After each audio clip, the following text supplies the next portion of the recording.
지난달 경남 지역 실업률이 3.9%로 외환 위기 이후 15년 만에 최고치를 기록했고 하반기에 더 악화될 것으로 예상됐습니다. 고입 평준화 지역을 추가 지정하거나 해제할 수 있는 조례안이 도의회 상임위를 통과해 경남의 평준화 지형의 변화가 예상됩니다.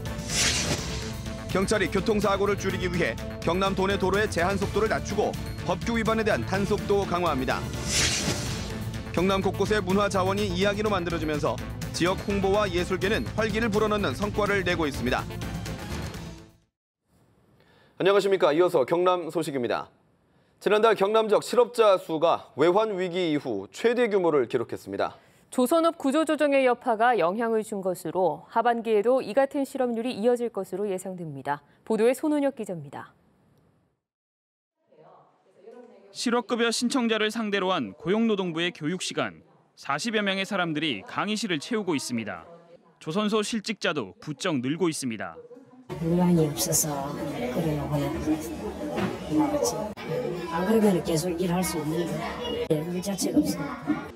지난달 경남 지역 실업률은 3.9%. 지난 3월과 같은 수치로 15년 만에 최고치입니다. 지난해 6월보다 1%포인트 상승해 상승폭도 전국에서 가장 컸습니다. 탄탄한 제조업을 기반으로 경남은 실업률이 다른 지역보다 늘 낮은 편이었지만 이번에 통계 작성 이후 처음으로 전국 평균 실업률을 웃돌았습니다. 실업자 수로 보면 증가세는 더 두드러집니다. 모두 6만 9천 명으로 외환위기를 겪던 지난 1999년 7월 7만 6천 명 이후 최대입니다. 지난해 같은 기간과 비교해 2만 명, 39.4%나 증가했습니다. 조선업의 구조조정이 실업률에 직접적인 영향을 준 것으로 분석됩니다. 조선업에 속한 기타 운송장비 제조업 고용보험 가입자는 전국에 19만 6천 명, 6개월 사이 1만 4천 명이나 줄었습니다. 이제 조선업 밀집 지역에서도 구조조정 여파 때문에 추세적으로 이렇게 이제 그 공이 안 좋아질 수 있는 어떤 그런 위험성이 있다. 이런 데다 하반기에는 조선업에서 실직자가 더 나올 것으로 예상되고 있어 실업률은 회복되기 어려울 것으로 보입니다. KBS 뉴스 손원혁입니다. 경남에 고입 평준화 제도가 도입된 지 40년이 다 돼가는데요. 이 평준화 지역에 변화가 예상됩니다. 여론을 수렴해 평준화 지역을 추가 지정하거나 해제할 수 있는 조례안이 상임위를 통과했습니다. 김대진 기자의 보도입니다. 경남에 고입 평준화가 도입된 것은 지난 79년 마산이 처음입니다. 이듬해인 80년에 창원과 진주에 도입됐고 2006년에는 김해에 도입됐습니다. 경남도의회 교육상임위는 평준화 지역을 지정 또는 해제할 수 있는 조례안을 통과시켰습니다. 조례안은 지역에 요구가 있을 경우 토론회와 공청회, 여론조사와 도의회 의결을 거쳐 평준화 지역을 지정하거나 해제할 수 있다는 내용입니다. 여론조사에서는 60% 이상의 찬성이 있을 경우 가능하도록 했습니다.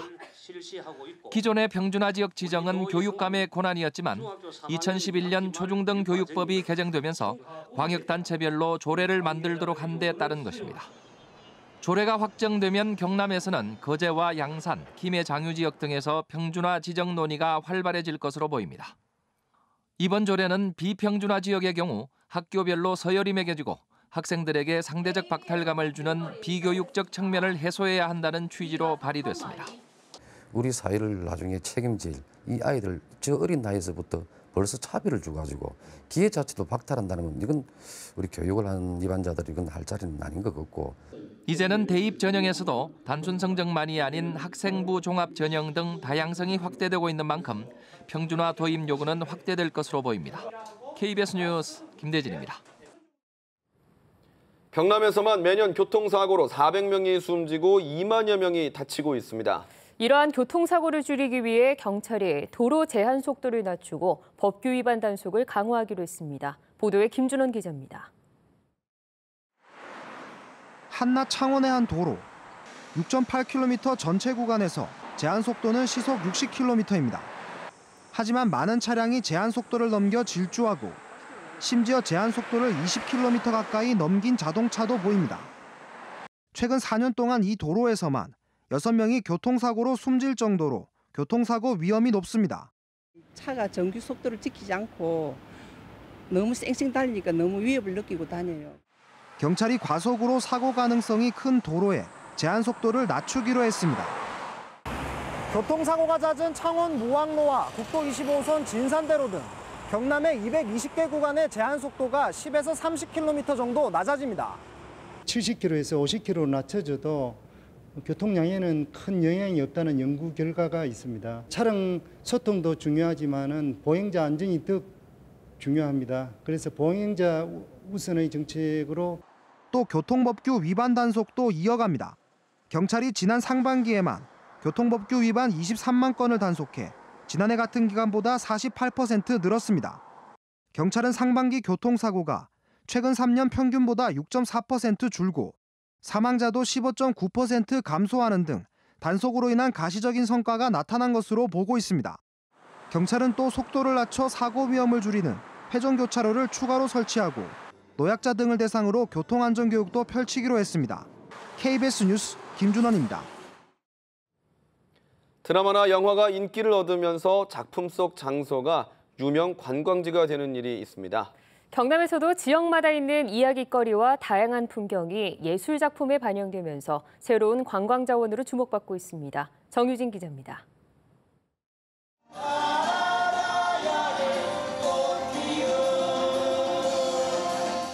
흥겨운 춤과 노래가 펼쳐집니다. 연분홍천과 무대로 떨어지는 꽃잎은 연꽃을 상징합니다.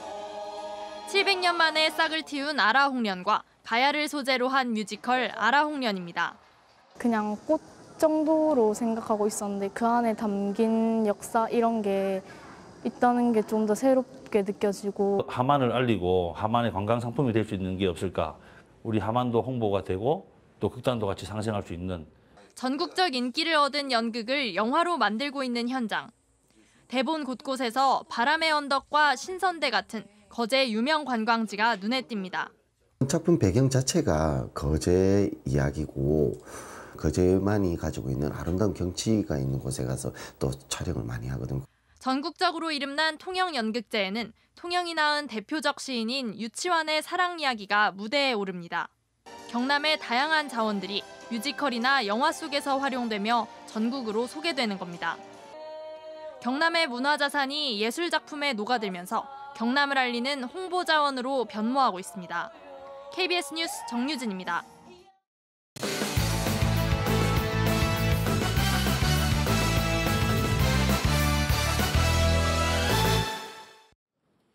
주요 단신입니다. 경남 5개 야당 정당협의회가 도의원을 향해 쓰레기를 운운한 홍준표 경남지사의 사퇴를 촉구했습니다. 더불어민주당과 정의당 등 경남 야 5당 협의회는 오늘 경남도청에서 기자회견을 열어 홍준표 지사가 여영국 도의원에게 막말을 한 것은 의회 민주주의를 부정한 것이라며 책임지고 사퇴해야 한다고 주장했습니다. 여영국 의원은 오늘 창원지검에 홍준표 지사를 모욕죄 혐의로 고소했습니다. 진주의료원 재개원 주민투표 서명부 조작 피고에게 징역형이 선고됐습니다. 창원지법 형사 2단독은 사문서 위조 혐의 등으로 기소된 45살 강모 씨에게 징역 10월을, 31살 김모 씨 등 2명에게는 징역 8월에 집행유예 2년을 각각 선고했습니다. 피고들은 지난해 진주의료원 재개원 주민투표 청구인 서명부를 작성하며 경남도민 900여 명의 신상 정보를 허위로 작성한 혐의로 기소됐습니다. 올해 적조는 지난해보다 빠른 이달 중하순에 발생할 것으로 예상됩니다. 국립수산과학원은 장마 이후 평년보다 높은 수온이 전망돼 이달 중하순부터 적조가 발생할 것으로 보인다고 밝혔습니다. 국립수산과학원은 적조가 발생하기 전에 가두리 대피 장소를 파악하고 먹이 공급과 시설 장비를 점검할 것을 당부했습니다. 창원시가 마산항 활성화를 위해 수출 기업들과 물동량 유치 협약을 체결했습니다. 창원시는 오늘 오전 펜스타트리 등 수출 기업과 선박 전문회사 4곳과 협약을 맺고 제품 수출 주력 항만으로 마산항을 집중 활용하고 신규 항로를 개척하기로 약속했습니다. 마산항의 컨테이너 물동량은 지난해 약 13,200TEU로 증가 추세에 있습니다. 김해공항의 확장 개항 시기가 1년 이상 앞당겨질 것으로 보입니다. 국토교통부는 현재 김해공항의 여객 증가세가 가팔라 공항 확장 개항 시기를 1년 이상 앞당기기로 하고 이르면 올해 말 예비 타당성 조사를 시작한다고 밝혔습니다. 국토부는 애초 공항 확장 공사를 오는 2021년쯤 시작해 2026년쯤 개항하기로 했지만 이르면 오는 2025년 개항을 목표로 진행될 것으로 보입니다. 김해공항 확장과 관련해 김해시가 대정부 건의안을 마련했습니다. 김해시는 우선 항공기 소음 피해와 관련해 정부의 정확한 피해 조사와 함께 김해시 전역을 소음 대책 지역으로 지정해 줄 것을 건의하기로 했습니다. 또 김해공항 연결 도로망 확충을 위해 부산 김해경전철을 연장해 부전 마산 복선전철과 연결하는 방안도 추진하기로 했습니다. 김해공항 주변에는 공항 복합도시 등 에어시티 건설 방안도 건의할 계획입니다. 한국매니페스토 실천본부가 민선 6기 전국지방자치단체장의 공약이행과 주민소통 등 3대 분야를 평가한 결과 경남에서는 창원과 진주, 의령, 창녕, 함양, 합천 등 6개 시군이 총점 60점을 넘어 A등급을 받았다고 밝혔습니다. 하동구는 공약이행 세부 자료를 공개하지 않았거나 근거를 제시하지 못해 경남에서 유일하게 D등급을 받았습니다. 경기 불황 등의 영향으로 올 상반기 경남의 개인 채무조정 신청 건수가 2,870건으로 집계됐습니다. 채무 문제 관련 상담자도 5,140여 건으로 지난해 상반기보다 10.2% 증가해 하반기 채무 조정은 더욱 늘어날 것으로 전망됩니다.